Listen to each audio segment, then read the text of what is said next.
வணக்கம். இது உங்கள் கிச்சன் தமிழ். இன்றைக்கி நம்ம கிச்சனில் தேங்காய் வறுத்தரைச்ச மீன் குழம்பு செய்ய போகிறோம். ஏற்கனவே ஒரு மீன் குழம்பு போட்டிருக்கேன். அது வந்து தேங்காய் போடாத குழம்பு போட்டிருக்கேன். என்னோடய கிச்சனில் நீங்கள் பாருங்கள், கிச்சன் தமிழ் டைப் பண்ணி பாருங்கள். இது வந்து 2 நாள் ஆனாலும் கெட்டு போகாமல் இருக்கும். நீங்கள் ஃப்ரிட்ஜில் வச்சு யூஸ் பண்ணலாம். ஏன்னா இது தேங்காய் எல்லா பொருட்களையும் நம்ம வந்து வறுத்து எடுத்துருக்கோம். வீடியோ ஸ்கிப் பண்ணாமல் பாருங்கள். இடையிடையே ஹெல்த் டிப்ஸ் சொல்லுவேன். அது உங்களுக்கு யூஸ்ஃபுல்லாக இருக்கும். வீடியோ பிடிச்சிருந்தால் ஷேர் பண்ணுங்கள், லைக் பண்ணுங்கள், கமெண்ட் பண்ணுங்கள், சப்ஸ்கிரைப் பண்ணுங்கள். பக்கத்தில் உள்ள பெல் ஐக்கானை கிளிக் பண்ணுங்கள். அப்போ தான் நான் போடுற வீடியோஸ் எல்லாம் நோட்டிஃபிகேஷன்ஸாக கிடைக்கும். வாங்க வீடியோக்குள்ளே போய் எப்படி பண்ணலான்னு பார்க்கலாம்.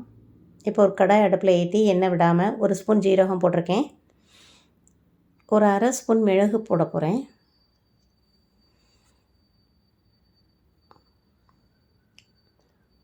ரெண்டையும் ஆனில் வச்சுக்கோங்க. இடையிடையே சிம் பண்ணிக்கோங்க. கருகிற மாதிரி இருந்தால் தேவைப்பட்டால் ஆனில் வச்சுக்கோங்க அடுப்பை.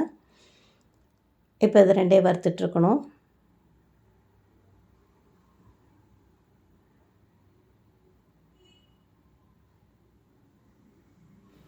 இது கூட வத்தல் ஒரு 5 போடுறேன்.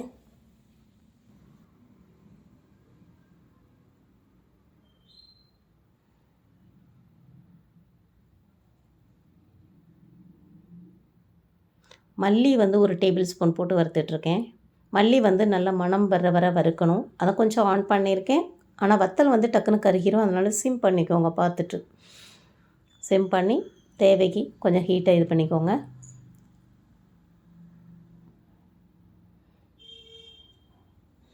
மல்லியோட மணம் வறுக்கும்போது சிம்மில் வச்சு வருங்க.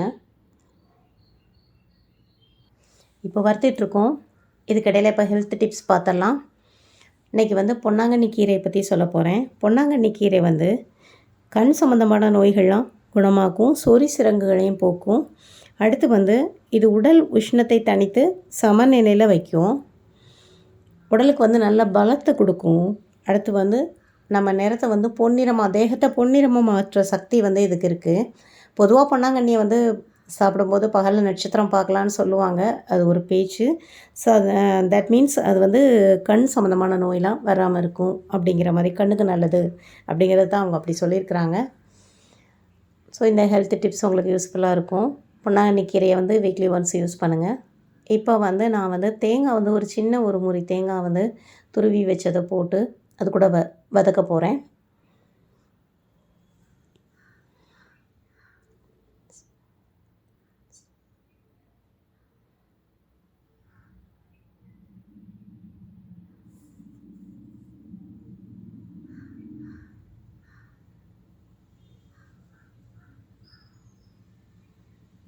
அடுத்து ஒரு 10-12 சின்ன வெங்காயம் வந்து கீறி வச்சுருக்கிறேன்.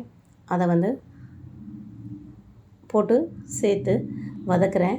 வெங்காயமும் அந்த தேங்காய் வந்து கொஞ்சம் பொன்னிறமாக வறுக்கணும். ரொம்ப நேரம் வறுக்கணும்னு இல்லை, கொஞ்சம் பொன்னிறமாக வறுபட்டுறணும். இந்த தேங்காய் வறுத்துட்டு வைக்கும்போது தான் அந்த குழம்பு வந்து 2 நாள் ஆனாலும் கெட்டு போகாமல் இருக்கும். கொஞ்சம் ஒயிட்டாக அப்படியே எடுத்துடக்கூடாது, கொஞ்சம் நல்லா வறுபடணும். இப்போ கொஞ்சம் தேங்காய் நல்லா ப்ரௌன் கலராக பொன்னிறமாக வறுபட்டுட்டு கொஞ்சம். இப்போ வந்து நாம் கடைசியாக கொஞ்சம் மல்லி ஏற்கனவே தனியாக கொஞ்சம் போட்டிருக்கேன். இப்போ வந்து கொஞ்சம் 1 ஸ்பூன் மல்லிப்பொடி, அரை ஸ்பூன் வத்தப்பொடியை போட்டு ஒரு ஓரமாக கொஞ்சம் அந்த சட்டியிலே கொஞ்சம் ஓரமாக ஒதுக்கி விட்டு அந்த பொடியை போடுறோம். ஏன்னா அந்த பொடி போட்டு ஒரு 2 ஸ்பூன் எண்ணெய் விட்டுட்டு லேசாக கிண்டினாலே உடனே மணம் வந்துடும். அது உடனே வறுபடணுங்கிறதுக்காகவும் கொஞ்சம் நல்ல டேஸ்ட் நல்லா இருக்குங்கிறதுக்காக நான் அந்த சட்டியில் அப்படியே உடனே போட்டு, அதுவும் போக இந்த மாதிரி வத்தப்பொடியை வந்து எண்ணெயில் நல்லா எண்ணெயில் லேசாக வதக்கினா நமக்கு வந்து எண்ணெய் தெளிஞ்சு வரும்போது அந்த கலர்ஃபுல்லாக இருக்கும் அந்த குழம்பு. அதுக்காக அந்த சட்டியில் கொஞ்சம் ஓரத்தில் இது பண்ணி மல்லியுமே 1 ஸ்பூன் எண்ணெய் விட்டுட்டோன்னா உடனே நமக்கு வந்து மல்லியோட மணம் வந்துடும். அதாவது எண்ணெய் விடாமல் வதக்கிட்டே இருக்கிறத விட இந்த மாதிரி பண்ணும்போது டக்குன்னு அது வந்து வதங்கிடும். அதுக்காக தான். அதுபோக வத்தப்பொடி நான் சொன்ன மாதிரி எண்ணெய் தெளிஞ்சு வரும்போது கலர்ஃபுல்லாக இருக்கும். அந்த ரெட் கலர் வந்து கொஞ்சம் தூக்கி கொடுக்கும். அதுக்காக தான் அப்படி எண்ணெய் விட்டு அது பண்ணியிருக்கேன். இப்போ வதக்கி முடிச்சாச்சு.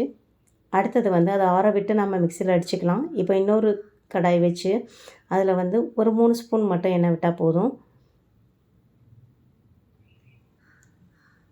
ஏன்னா நாம் வந்து தாளித்து விடுறது தனியாக நல்லெண்ணெய் தாளித்து விட போகிறோம். இதுலேயும் நல்லெண்ணெய் விட்டுக்கலாம். இது வந்து வெந்தயம் போட்டு சின்ன வெங்காயம் கொஞ்சம் வதக்க போகிறோம். அதுக்கு தேவையான அளவு மட்டும் எண்ணெய் காணலைன்னா திருப்பி கொஞ்சம் விட்டுக்கலாம். வெந்தயம் போட்டிருக்கேன் ஒரு அரை ஸ்பூன். இது எந்த ஒரு குழம்புனாலுமே வெந்தயம் போடுவாங்க, தான் கொஞ்சம் குழம்பு மணமாக இருக்குங்கிறதுனால. இப்போ எண்ணெய் காணலைங்கிறதுனால கொஞ்சம் விட்டுருக்கேன். இது வந்து சில்வர் சட்டி, நான் மீன் குழம்புக்குன்னு வச்சுருக்கிற சட்டி.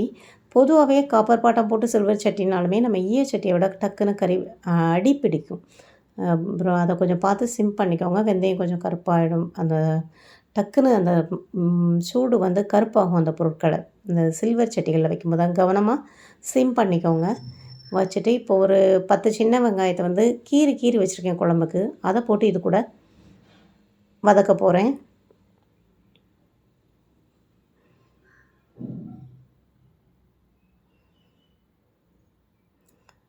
இப்போ வெங்காயம் வதங்கிட்டுருக்கு. இப்போ நாம் மிக்சியில் அடிக்க வேண்டியதை அடிச்சுட்டு வந்துடலாம். வறுத்த பொருட்களை கொஞ்சம் சூடு ஆறின பிறகு மிக்சியில் அடித்து பேஸ்ட் மாதிரி அடித்ததுக்கப்புறம் நல்லா மெய்யாக பேஸ்ட் மாதிரி அடித்து எடுத்து அடுத்து இந்த வெங்காயம் வதங்கினோடனே அந்த பேஸ்ட்டை போட்டுட்டு நான் ஒரு எலுமிச்சை அளவு புளி வந்து கரைச்சி வச்சுருக்கேன் அந்த தண்ணி ஒரு சட்டியில். அதை அதுக்கப்புறம் விட போகிறோம். இப்போ வந்து புளி வந்து உங்களுக்கு குழம்பு சிலருக்கு புளிப்பாக பிடிக்கும், சிலருக்கு புளி கம்மியாக பிடிக்கும். உங்கள் தேவைக்கு அந்த குழம்புக்கு புளியை வந்து நீங்கள் சேர்த்து கரைச்சி அந்த புளியை வந்து கரைச்ச புளியை இது கூட விட்டு கொதிக்க விட போகிறோம். சட்டியில் கரைச்சிருக்கேன். அடியில் உள்ள மண்டி போக மீதம் உள்ளதை விட்டு குழம்ப கிண்டி விட்டு கொதிக்க வைக்க போகிறோம். இப்போ குழம்பு வந்து ஒரு கொதி வந்து நமக்கு வந்து அந்த கன்சிஸ்டன்சி கொஞ்சம் திக்காக வேணும்னு நினச்சா அந்த திக்னஸ்க்கோ இல்லை கொஞ்சம் தண்ணியாக வேணுமோ அதை பார்த்துட்டு இது வந்து நான் அந்த மிக்சியில் உப்பு கொஞ்சம் போட்டிருக்கேன். மிக்சியில் அடித்து அந்த பேஸ்ட்டு கூட கொஞ்சம் தண்ணியும் விட்டுருக்கேன்.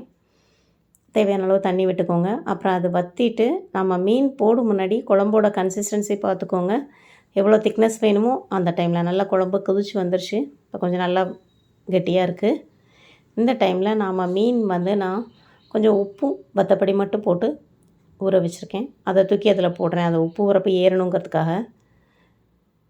சாள மீனும் ஷீலா மீனும் ரோமியோ மீனும் சேர்ந்து 1/2 கிலோ இருக்கும். குழம்புல போடுறேன். போட்டுட்டு பொதுவாக மீன் போட்டு ஒரு 5 நிமிஷத்தில் வெந்துருமாங்க. ஒரு 7 மினிட்ஸ்க்குள்ளே வச்சா போதும். சிம் பண்ணி வச்சா போதும். இந்த குழம்பு வெந்து சேர்ந்து வந்துடும். உங்களுக்கு இந்த திக்னஸ் வந்து குழம்புக்கு நீங்கள் தனியாக வேணும்னா அதுக்கு அந்த டைமில் நீங்கள் இதை போட்டுக்கோங்க மீனை. நான் கொஞ்சம் கெட்டியாக தான் வச்சுருக்கேன். நல்லா கிண்டி விட்டுட்டு சிம் பண்ணிடுங்க.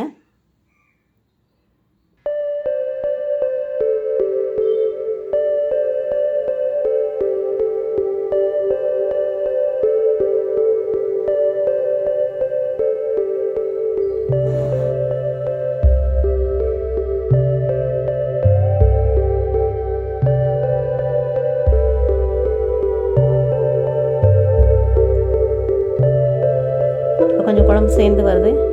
இன்னும் கொஞ்சம் நேரம் வச்சுட்டோன்னா அந்த எண்ணெய் தெளிஞ்சு வந்துடும். செட் பண்ணிவிட்டேன்.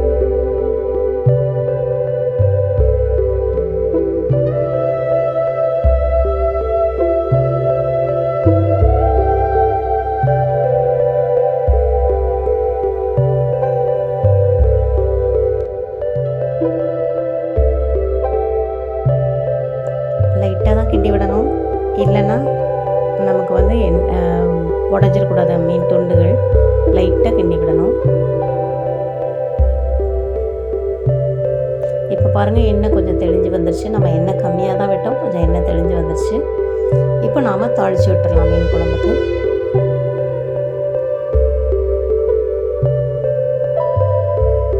இப்போ சட்டி வச்சு நல்லெண்ணெய் கொஞ்சம் தேவைக்கு நீங்கள் தாளித்து கொடுத்துல வேணால் கொஞ்சம் நல்லெண்ணெய் கொஞ்சம் தாராளமாக விட்டுக்கோங்க. விட்டுட்டு அது கொதிச்சோடனே கடுகு, உளுந்தம்பருப்பு, கருவேப்பிலை போட்டு தாளித்து அதில் கொட்டிட வேண்டியதான்.